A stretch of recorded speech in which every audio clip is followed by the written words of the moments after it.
potential there as scripted? It seems to me the scripted world is less porous from that point of view and needs to remain less porous, but correct me if I'm wrong. Is there more potential with brands? Yeah.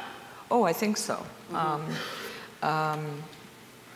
I think it's going to happen. I mean, I think right now, as they say, we're making the content. We don't need the brands to support it. So I think what's interesting, you said something, Raja, was about now we're actually starting to look at how the partnership with the fan.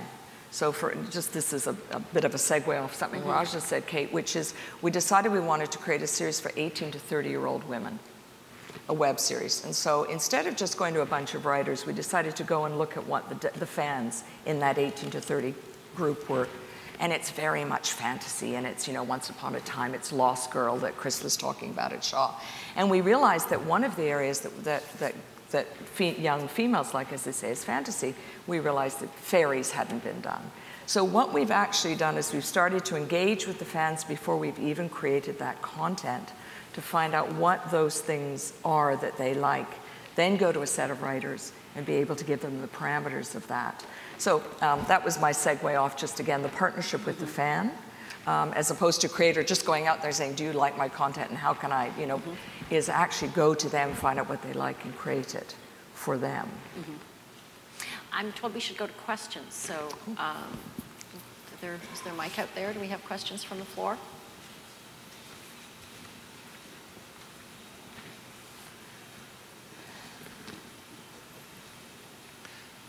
Is that because we did such a good job and it's clear as say, or is it because you have no idea what the hell we were talking about? Okay, well, while you think of your questions, we'll keep going for a bit because I did actually want to pick up something Christina something Roger was saying and take that to you, Nick, because Roger was talking about not being particularly proprietary about, on the other hand, you're talking about making sure you do hold on to the rights of the content you create. I think Roger was saying he was platform agnostic in terms of how the stuff is, but you want to keep the rights, that we were both. Well, there's our core business is being a content company, which means controlling some portion of the rights, but not all of them. Because we can't have nobody has a monopoly on creativity, as they say. The best content is not going to be created in our building. It's going to come from Nick and others, and we're going to have to partner with them. So we're partnering on the distribution side, we're partnering on the client advertising side, but importantly, we haven't touched on it yet, we're partnering on the content creation side. We have to find all these happy YouTube accidents out there and bring them in and work with them. And we're 3 million views is a lot, but it's also in YouTube dollars, it's only about $6 grand.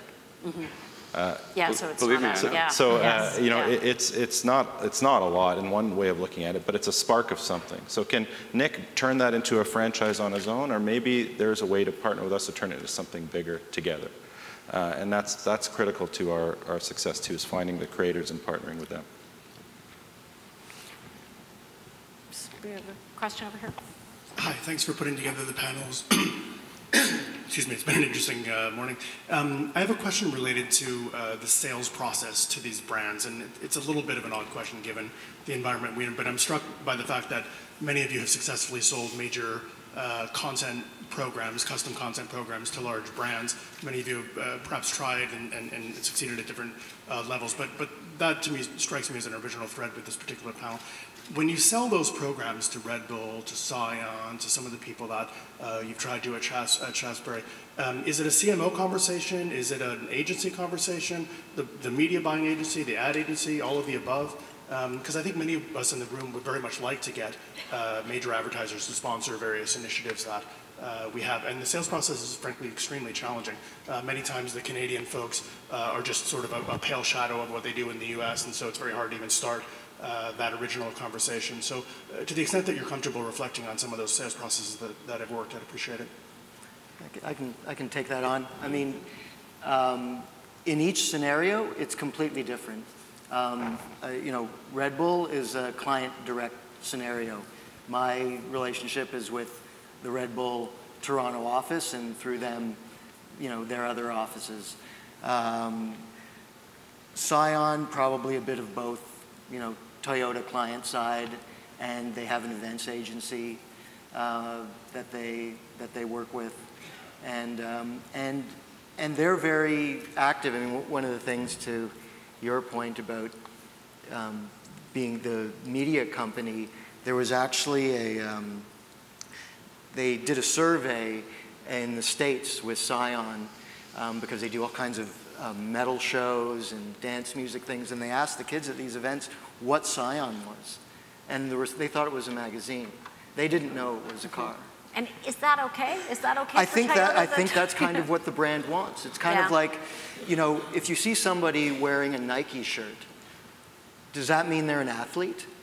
No, it's a brand that they think is cool, right? And I think that that's what Scion wants, or Red Bull wants. They would love it if people were walking around wearing their, you know, gear, because they want it not to be about the specific product. It's about branding. And you know, if I was to even reflect on that for Exclaim, like our own branding, you know, we feel the same way. That's a very important thing. Christina, do you want to just speak to that question a bit too? We did a kid series called Baxter, and Joe Fresh was a sponsor of that, and we had revenue from Joe Fresh. That was absolutely us and the client.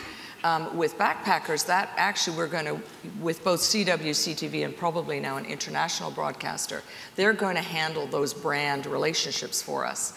So we already know the brands want to be involved in the creation of that content, but now we're leaving that to the broadcaster.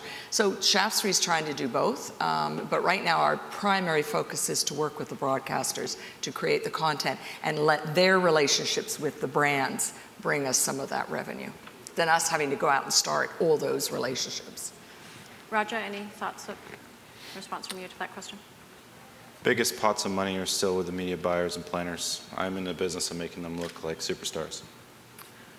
That's what I have to do. That's what I do. That doesn't mean going to a client direct. Does that answer the question?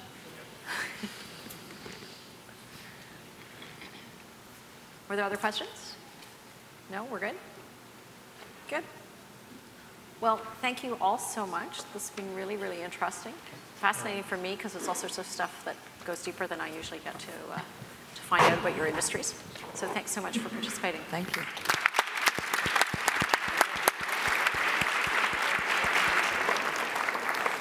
Thanks very much, panel. That was fascinating. The line I took away and tweeted was, it's the era of building bridges, not moats. That was a great line, Raja. Actually, I had dinner with Raja and Ian last night, and some like terrible plagiarism thing happened. Yeah, that's right. Stolen from Google results.